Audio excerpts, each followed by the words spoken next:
vocês? Sejam muito bem-vindos à última aula de Química do Pré-Vestibular Socialação 2020. Eu preparei aqui alguns exercícios do Enem de 2019 para fazer com vocês. Não peguei todos, eu peguei alguns que eu achei interessante, mas vamos lá.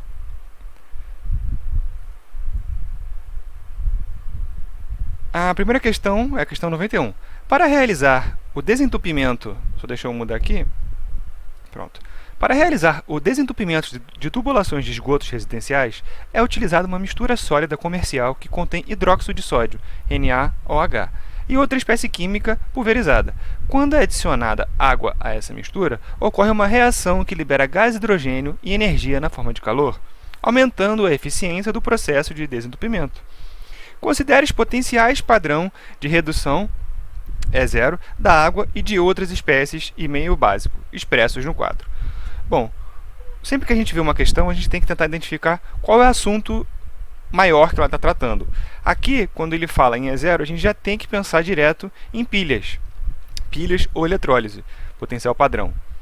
A gente está vendo aqui semi-reação de redução, então ele está trabalhando realmente com uma pilha. Então ele dá aqui o potencial padrão do hidrogênio, isso é importante, gente. A gente tem que tentar identificar a espécie, né? No caso aqui é o hidrogênio, aqui é o cobalto, aqui é o cobre, chumbo, alumínio e ferro. São essas as espécies que a gente tem que prestar atenção, né? E no caso aqui pode ser ferro 3, mas nesse caso é o ferro 2. Então isso tudo a gente tem que prestar atenção. Vamos lá. Qual é a outra espécie que está presente na composição da mistura sólida comercial para aumentar a sua eficiência?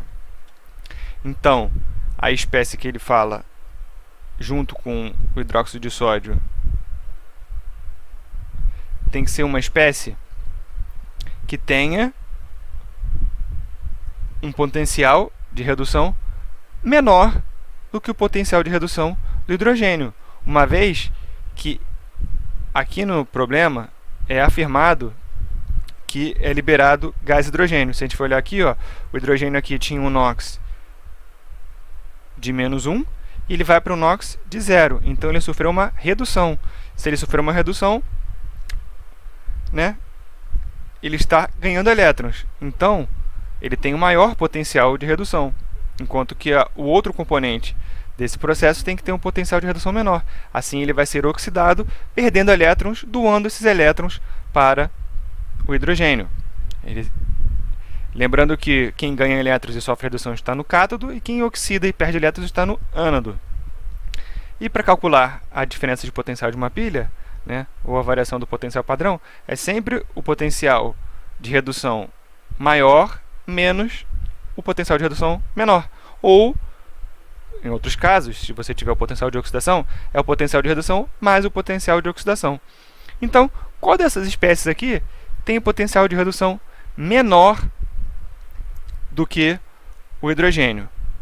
Ó, esse aqui do cobalto é maior, lembrando que a gente está numa escala negativa.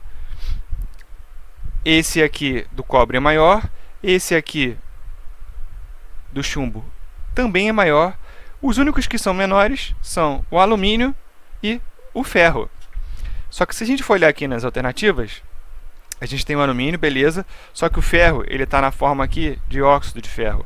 E não é isso que interessa a gente. O que interessa é o alumínio puro. Então essa é a resposta certa. Letra A. Beleza? Seguindo. Questão 95. Glicólise é um processo que ocorre nas células convertendo glicose em piruvato. A gente pode pensar que isso é biologia, mas se a gente seguir, a gente vai ver que é realmente sobre química. Durante a prática de exercícios físicos que demandam grande quantidade de esforço, a glicose é completamente oxidada na presença de oxigênio, O2. Entretanto, em alguns casos, as células musculares podem sofrer um déficit de O2 e a glicose ser convertida em 2 moléculas de ácido lático. Cada informação que é dada no enunciado é importante. Aqui está falando em 2 moléculas de ácido lático. As equações termoquímicas para a combustão da glicose e do ácido lático são, respectivamente, mostradas a seguir. Então aqui a gente tem a glicose, C6H12O6, reagindo com oxigênio, uma combustão, gerando gás carbônico mais água.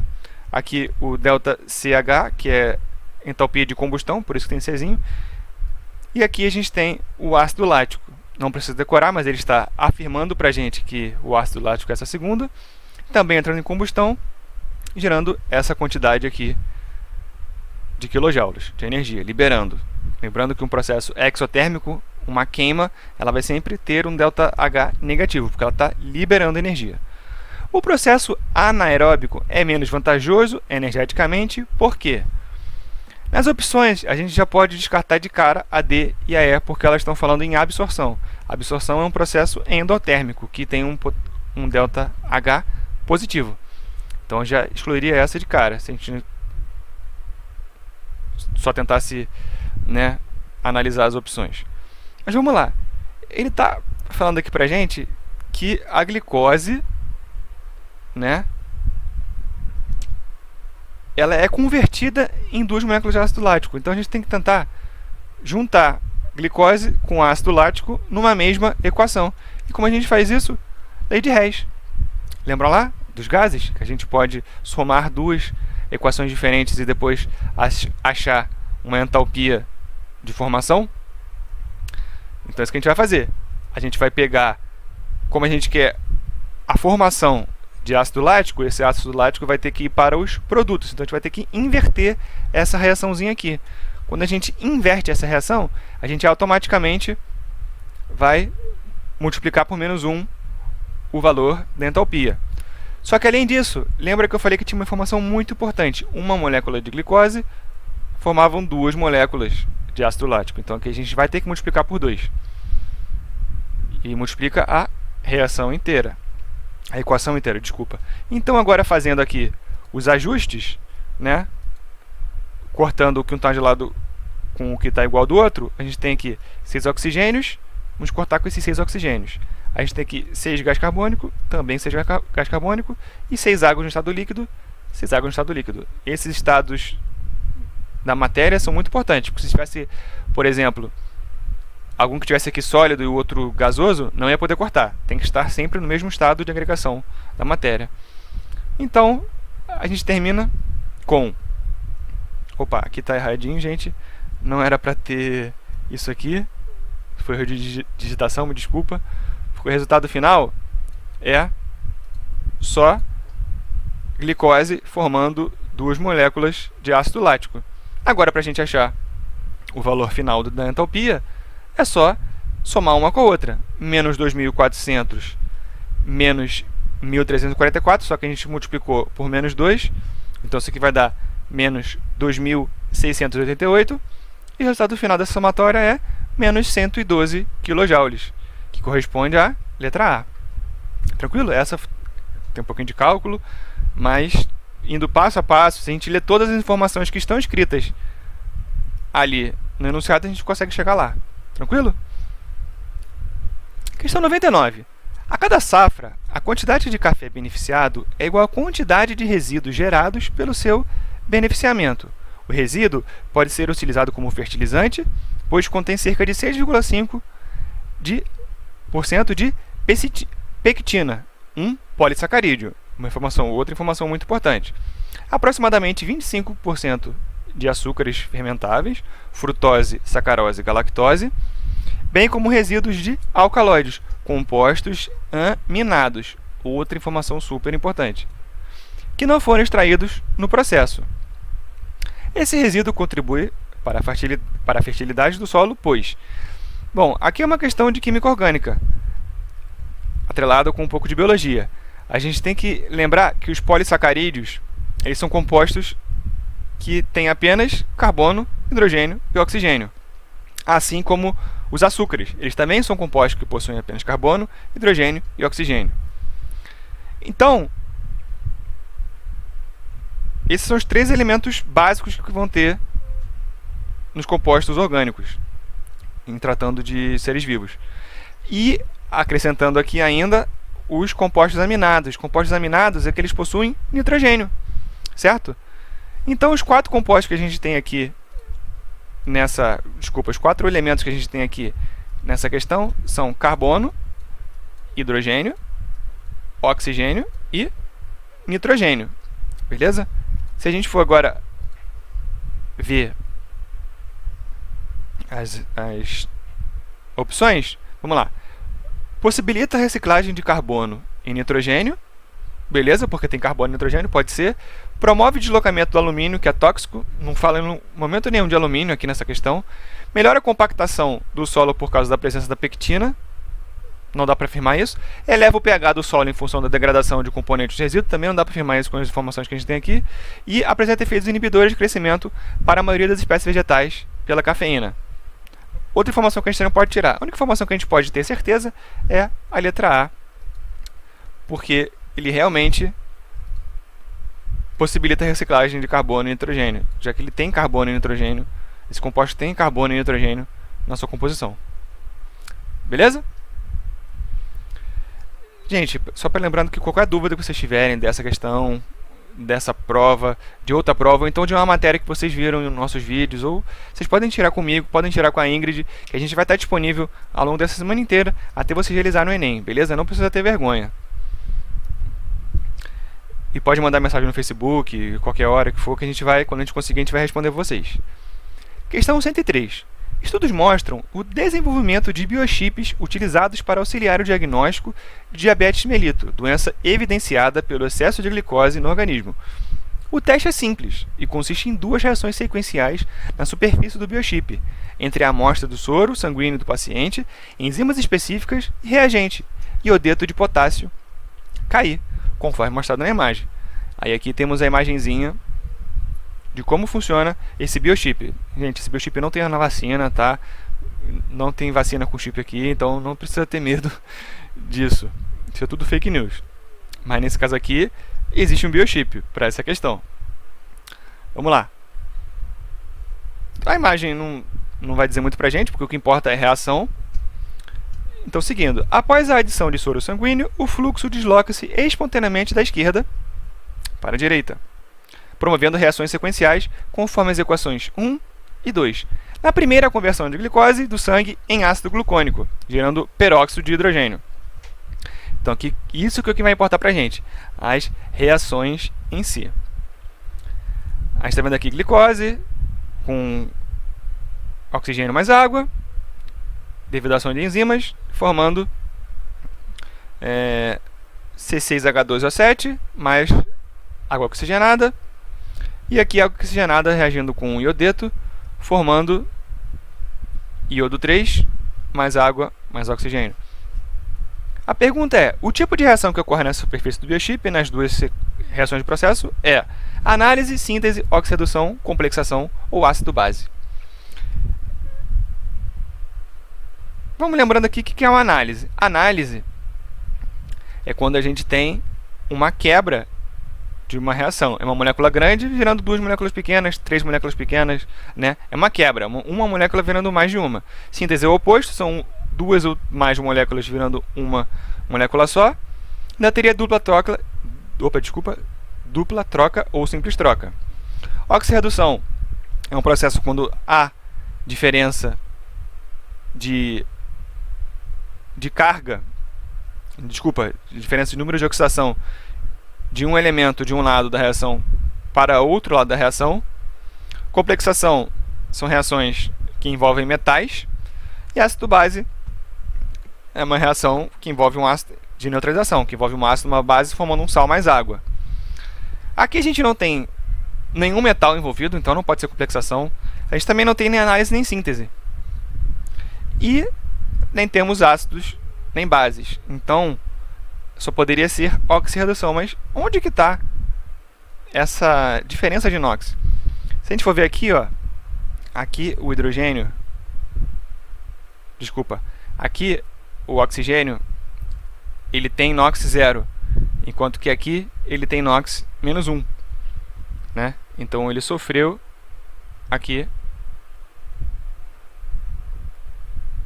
uma perda de elétrons, certo? Enquanto que aqui o iodo ele vai ter menos 1 de carga, e aqui no iodo 3, qualquer substância pura, ela tem 0 de NOx. Então o iodo aqui ele está oxidando, né? Assim como o oxigênio também está sofrendo uma redução, o iodo tem que sofrer a oxidação. E aqui eu esqueci de falar quem oxida, é porque é o próprio oxigênio. Esse oxigênio reduz, enquanto esse oxigênio oxida, gerando esses dois oxigênios aqui. Beleza? Então, essa é uma reação de oxirredução. Desculpa se ficou meio embolado, gente, mas tá meio corrido os dias hoje. Vamos lá. Questão 105. Um teste de laboratório permite identificar alguns cátions metálicos ao introduzir uma pequena quantidade de material de interesse em uma chama de bico de Bunsen, para, em seguida, observar a cor da luz emitida. A cor observada é proveniente da emissão de radiação eletromagnética ao decorrer Então vamos lá. Ele está falando aqui de emissão de luz. Emissão de luz, a gente tem que lembrar lá dos modelos atômicos, uma das primeiras aulas que fala sobre transição eletrônica. Quando passa de uma camada para outra, o que acontece? Para um átomo passar de uma camada, aqui a gente tem o núcleozinho do átomo. Para o átomo passar de uma... Desculpa, para o átomo não, para o elétron passar de uma camada para outra, deixa eu mudar aqui, para ele passar dessa camada aqui para esta camada aqui, né? Ou então dessa aqui para essa aqui, ele precisa ganhar energia. Então ele está absorvendo energia. Depois que ele chegou aqui, ele vai voltar para o seu estado normal. E essa energia que ele tinha absorvido, ele vai agora liberar, né? Então ele libera essa energia em forma de luz visível. É isso que acontece nos fogos de artifício. Os elétrons são aquecidos, excitados, ali dos átomos de sódio, estrôncio, cobre, e liberam aquelas luzes coloridas, características, vermelho, verde, azul. Então, se está afirmando aqui pra gente que observou a cor de luz emitida, quer dizer que ele está voltando de um estado excitado para o seu estado fundamental, o seu estado básico, onde ele estava em início. Então, não pode ser mudança de fase sólida para líquida, porque ele não muda de estado, né? Combustão dos cátions, também não, porque combustão quer dizer que ele está virando outro elemento, coisa que ele... outra molécula, na verdade, né? Desculpa, coisa que ele não tá acontecendo. Diminuição da energia cinética dos elétrons, também não é nada a ver, seria dizer que ele está ficando mais lento, mas isso não acontece, certo? Agora, transição eletrônica de um nível mais externo para outro mais interno na esfera eletrônica, quer dizer que ele está indo de um nível daqui para cá. Se ele está entrando, entre aspas, né? Se ele está caminhando para dentro, mais perto do núcleo, ele está liberando energia. Então, essa é a alternativa certa, né? Enquanto que a de baixo fica a dúvida, mas é o oposto. Promoção do elétrico que se encontra no estado fundamental de energia para níveis mais energéticos. Quando ele tem esse salto, ele vai de um estado menor para o maior, ele na verdade está absorvendo energia e não liberando energia em forma de luz. Tranquilo? Questão 122.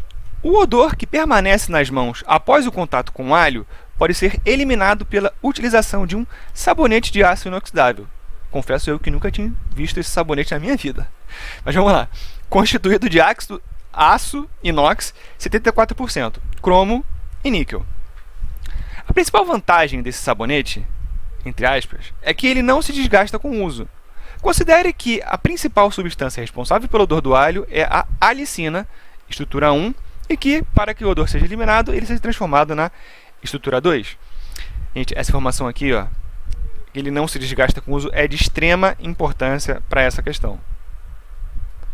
Então ele dá aqui pra gente o que acontece, ele sai dessa estrutura aqui para essa, ele na verdade só perdeu esse oxigênio, né? Ele sofreu ali essa molécula sofreu ali uma redução. Só que ele quer saber o que esse sabonete está fazendo nesse composto, nessa molécula. Se ele está atuando como um ácido redutor, eletrólito, tensoativo ou catalisador.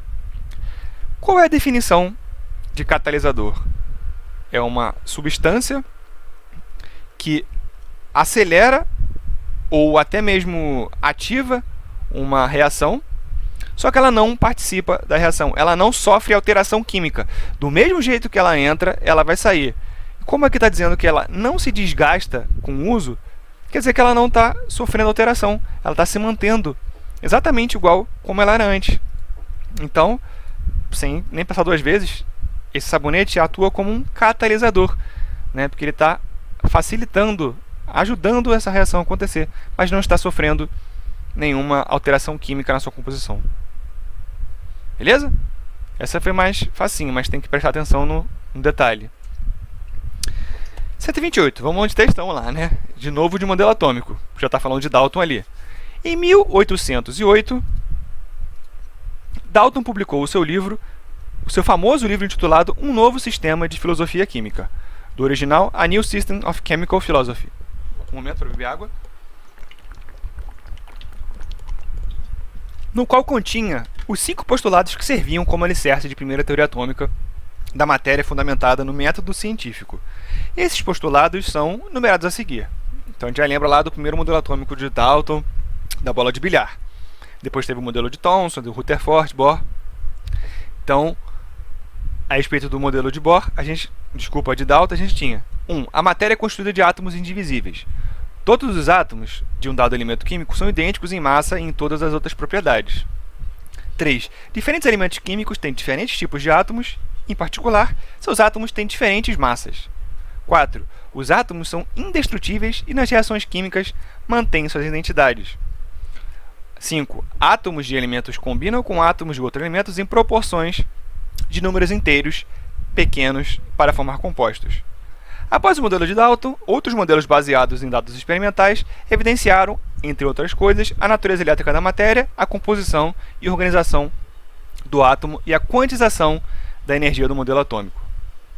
Com base no modelo atual que descreve o átomo, qual dos postulados de Dalton ainda é considerado correto?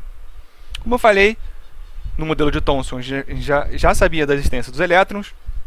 No modelo de Rutherford, a gente já sabia que existia a eletrosfera e que existia um núcleo, e que esse núcleo ele não era maciço, acho que esse núcleo tinha partículas carregadas. E depois, com o modelo de Bohr, a gente viu lá as órbitas, né? Então, muitos desses postulados foram caindo. Primeiro, a matéria é constituída de átomos indivisíveis.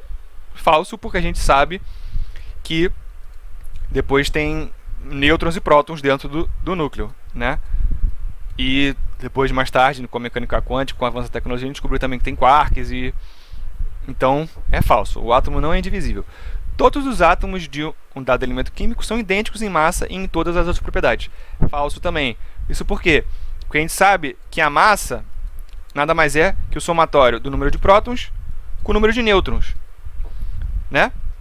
Esse Azinho aqui significa massa. E a gente sabe que existem isótopos, que são os isótopos. Eles são compostos que têm a mesma quantidade... Compostos não, desculpa, gente. São elementos que têm a mesma quantidade de prótons, porém, a quantidade de nêutrons dele são diferentes. Então, eles vão ter uma massa diferente, mesmo sendo o mesmo elemento químico. Então, a gente tem o carbono 12 e o carbono 14. A gente tem o oxigênio 16 e o oxigênio 15, né? Porque são todos isótopos. Um pezinho aqui de isótopos. De prótons, desculpa. Diferentes elementos químicos têm diferentes tipos de átomos. Em particular, seus átomos têm diferentes massas, né? A gente também isso leva um pouco na questão de cima. E porque está falando de massa, a gente viu que a massa, né, pode diferir, ou o número de nêutrons pode ser igual através dos isótonos, então também é falsa, né? Porque a gente pode ter elementos químicos diferentes com a mesma quantidade de massas, pela proporção de nêutrons e prótons. Os átomos são indestrutíveis e nas reações químicas mantêm suas identidades, né? Também é falso, porque a gente viu que eles não são... que eles podem mudar a sua estrutura. E a última, alguns átomos de elementos combinam com átomos de outros elementos, em proporções de números inteiros, né? Proporções de números inteiros, ela é das proporções que a gente usa na estequiometria, porque a gente tem que fazer elas em proporções estequiométricas para poder uma reação ocorrer. Então, essa alternativa aqui é verdadeira. Então, é a alternativa 5. Beleza, gente? Tranquilinha? Só que é só lembrar dos modelos atômicos. Essa é bem facilzinha. E agora a gente tem a última questão, que é realmente a mais trabalhosa, que tem mais cálculos, mas é tudo regra de 3, se a gente for lembrar estequiometria. A gente precisa de um conceito de neutralização, de titulação, mas é só o comecinho. Mas ainda assim ela é bem chatinha porque ela é extensa. Então vamos lá. Um dos parâmetros de controle de qualidade de polpas de fruta destinadas ao consumo como bebida é a acidez total expressa em ácido cítrico, que corresponde à massa dessa substância em 100 gramas de polpa de fruta. O ácido cítrico é uma molécula orgânica que apresenta 3 hidrogênios ionizáveis, ácido triprótico. Essa informação é muito importante, sendo que ele é um ácido triprótico, quer dizer que ele tem 3 hidrogênios ionizáveis. Ele vai liberar 3H+, né? E massa molar 132 gramas por mol. O quadro indica o valor mínimo desse parâmetro de qualidade para polpas comerciais de algumas frutas. Então aqui ele tem um quadrinho com acerola, caju, cupuaçu, graviola, maracujá e o valor mínimo de acidez dele em gramas por 100 gramas de polpa de fruta.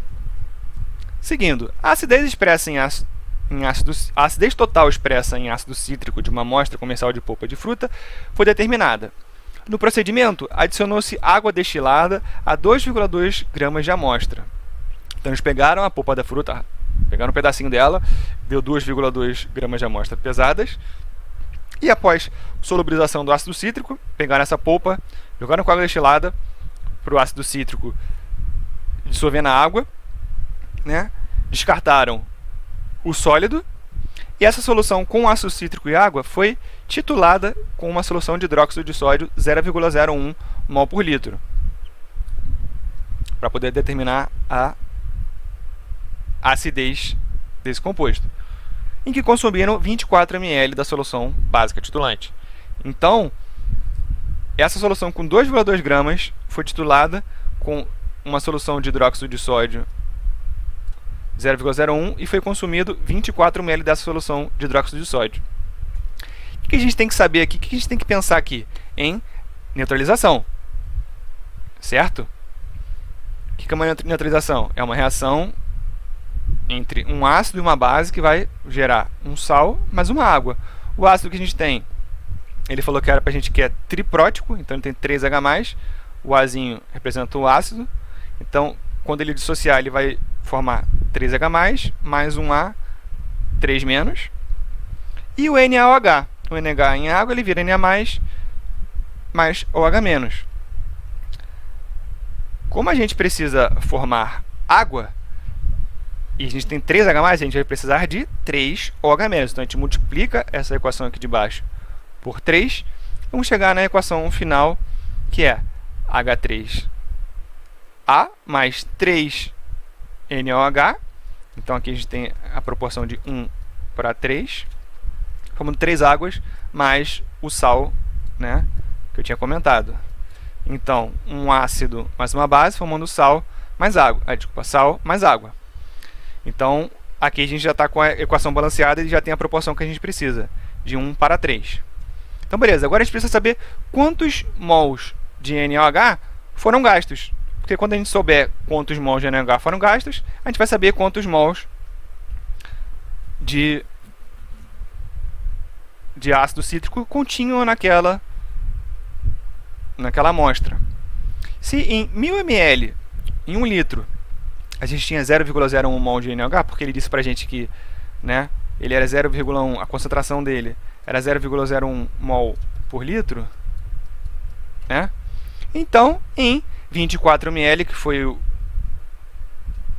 quantidade gasta de solução, a gente vai ter X mols. Fazendo essa continha aqui, uma continha simples, a gente vai ter que vai ser igual a 2,4 vezes 10 a menos 4 mols de NaOH, ou hidróxido de sódio, foram gastos, né? Com isso a gente pode calcular os mols de H+, né? Na verdade, os mols do ácido em si, certo? Então seria aqui do H3A. Se a proporção, como eu falei, é 1:3, então a gente tem 3 mols de NaOH para 1 mol de ácido. Então, a resposta de cima, 2,4 vezes 10 a menos 4 mols de NaOH, vão ser Y mols de H3A. Que vai dar, é só dividir por 3, né? Daqui para cá é só você dividir por 3. Então vai dar 8 vezes 10 a menos 4. Beleza? Seguindo aqui, agora que a gente já tem a quantidade de mols, a gente pode saber qual era a massa desse ácido cítrico naqueles 2,2 gramas de polpa de fruta, né? Porque aqui a gente estava só calculando a quantidade de ácido cítrico, da molécula, e não de tudo que compõe aquela polpa de fruta. Tem outros componentes ali na polpa da fruta. Se em 1 mol a gente tem 192 gramas, porque a massa molar é 192 gramas por mol, né? 192 gramas por mol. Quantas gramas vão ter em 8 vezes 10 a menos 4 mols? A gente vai ter 0,01536. Show? Com isso, a gente finalmente, depois de 4 cálculos, a gente consegue chegar na acidez pela massa, né? Se em 2,2, porque a gente precisa achar a quantidade de acidez em 1 grama por 100 gramas de polpa, certo? De polpa. Desculpa a letra horrorosa, mas digitar com um mouse, escrever com um mouse é meio difícil. De polpa. Eita. Né? Então, em 2,2 gramas de polpa a gente tem 0,01536. Em 100 gramas de polpa a gente vai ter A, que é a acidez que a gente precisa, que vai dar aproximadamente 0,7 gramas de ácido por 100 gramas de polpa. Olhando na tabelinha, a gente vai ver que o valor mínimo de 0,7, ó, esse aqui não pode ser, porque ele tem mais. Esse não pode ser, esse pode ser, esse também pode ser, que tem menos 0,7, e esse maracujá não pode ser. Então, a alternativa certa é, ó, apenas caju não pode ser, apenas maracujá não pode ser, cupuaçu não pode ser. Então, é a alternativa B, que tem caju e graviola. Tranquilo, gente? Então é isso, gente. Espero que vocês façam uma boa prova. Façam com calma. Leiam todas as questões com calma. Anotem as informações. Sublinhem o que vocês acharem importante. Porque muitas questões do Enem você ganha só lendo. Você não precisa lembrar de coisas muito complexas. Essa questão aqui foi um pouquinho mais trabalhosa, mas as outras não foram tão trabalhosas assim. Então tenham calma, tenham paciência. Espero que vocês tenham gostado de ter aula comigo ao longo desse ano tão atípico de 2020.